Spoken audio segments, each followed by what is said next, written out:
El-Baradei, the head of the International Atomic Energy Agency, stated quite definitively there is no evidence of a nuclear weapons program in Iran. The recent resolution, the Kyle Lieberman Amendment, and the recent U.S. sanctions against Iran, which one of the charges is that Iran has been helping what they call insurgents in Iraq. There's practically no evidence of that either. Based on what we know as evidence, there's not a lot of reasons for U.S. policy to be as aggressive right now towards Iran as it is, certainly not for the stated reason. What really does motivate U.S. policy towards Iran? Well, if I can first make a comment about the stated reasons. The very fact that we're discussing them tells us a lot about the sort of intellectual culture and moral culture in the United States. I mean, suppose it was true that Iran is helping insurgents in Iraq. I mean, was the United States helping insurgents when the Russians invaded Afghanistan? Did we think there was anything wrong with that? I mean, Iraq's a country that was invaded and is under military occupation. You can't have a serious discussion about whether someone else is interfering in it. The basic assumption underlying the discussion is that we own the world. So if we invade and occupy another country, then it's a criminal act for anyone to interfere with it. And what about the nuclear weapons? I mean, are there countries with nuclear weapons in the region? Israel has a couple hundred nuclear weapons. The United States gives more support to it than any other country in the world. The Bush administration is trying very hard to push through an agreement that not only authorizes India's illegal acquisition of nuclear weapons, but assists it. That's what the U.S.-Indo nuclear pact is about. Furthermore, there happens to be an obligation of the states in the Security Council and elsewhere to move towards establishing a nuclear weapons-free zone in the region. That would include Iran and Israel and any U.S. forces deployed there. That's part of Resolution 687. Now, to your question, the real reasons for the attack on Iran, the sanctions and so on, go back into history. I mean, we like to forget the history. Iranians don't. In 1953, the United States and Britain overthrew the parliamentary government and installed a brutal dictator, the Shah, who ruled until 1979. And during his rule, incidentally, the United States was strongly supporting the same programs that are objecting to today. In 1979, the population overthrew the dictator. And since then, the United States has been essentially torturing Iran. First it tried a military coup, then it supported Saddam Hussein during Iraq's invasion of Iran, which killed hundreds of thousands of people. Then after that was over, the United States started imposing harsh sanctions on Iran. And now it's escalating that. The point is that Iran is out of control. You know, it's supposed to be a U.S. client state, as it was under the Shah, and it's refusing to play that role. The sanctions that were just issued recently, the beginnings of a kind of act of war. This ratcheting up of the rhetoric right at a time when the IAEA is saying, in fact, Iran's cooperating in the process.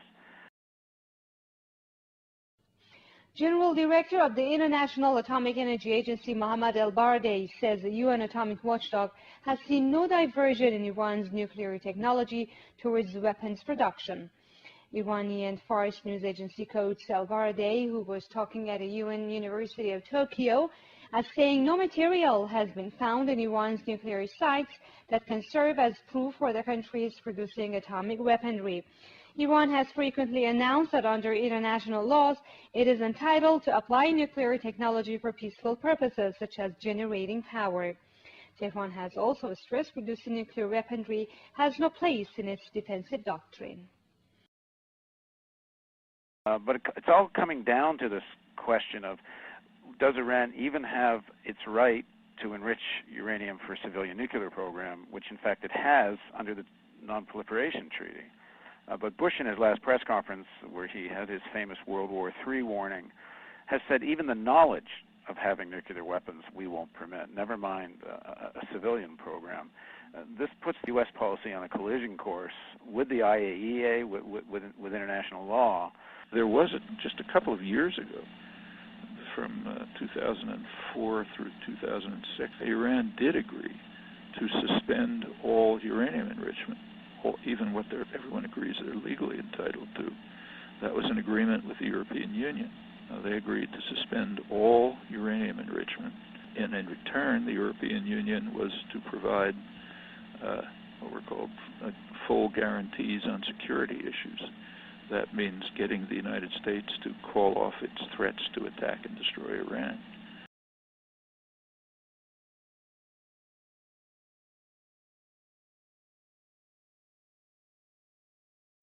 Well, the European Union didn't live up to its obligation, but they couldn't get the U.S. to stop it. So the Iranians then also pulled out and returned to uranium enrichment. The way that's described here is the Iranians broke the agreement.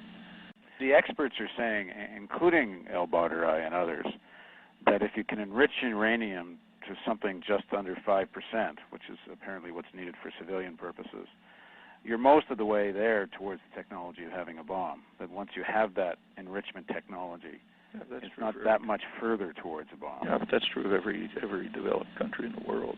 Why pick out Iran?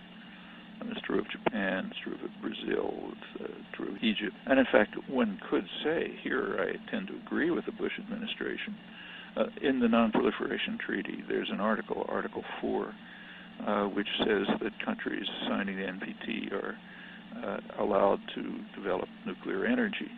Well, okay, that made some sense in 1970, but by now technology has developed enough so that it has reached the point that you described. When you've developed nuclear energy, you're not that far from nuclear weapons. So yeah, I think something should be done about that, but that has nothing special to do with Iran. And in fact, it's a much more serious problem for the nuclear weapon states who are obligated under that same treaty to make good faith efforts to eliminate nuclear weapons altogether. And in fact, there are some solutions to that. El-Badrai proposed a couple of years ago that no states should develop weapons-grade materials. All high enrichment should be done by an international agency, maybe the IAEA or something else, and then countries should apply to it if they want enriched uranium for nuclear energy, and the international agency should determine whether they're doing it for peaceful means. As far as I'm aware, there's only one country that formally agreed to El-Badrei's proposal. That was Iran. And there's more.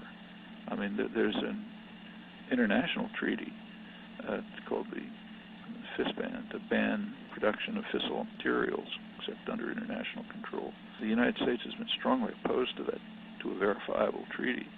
Nevertheless, it did come to the General Assembly, the United Nations, the Disarmament Commission and the General Assembly, which overwhelmingly voted in favor of it. The Disarmament Commission vote was, I think, 147 to 1, the United States being the one.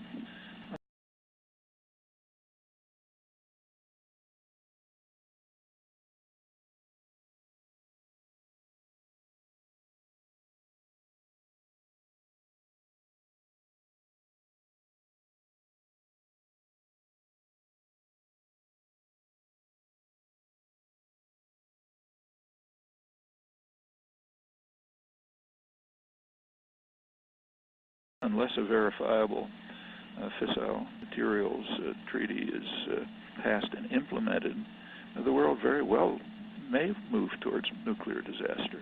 Do you think we're actually moving towards a military confrontation, or are we seeing a game of brinksmanship? Well, whether purposely or not, yes, we're moving towards a military confrontation.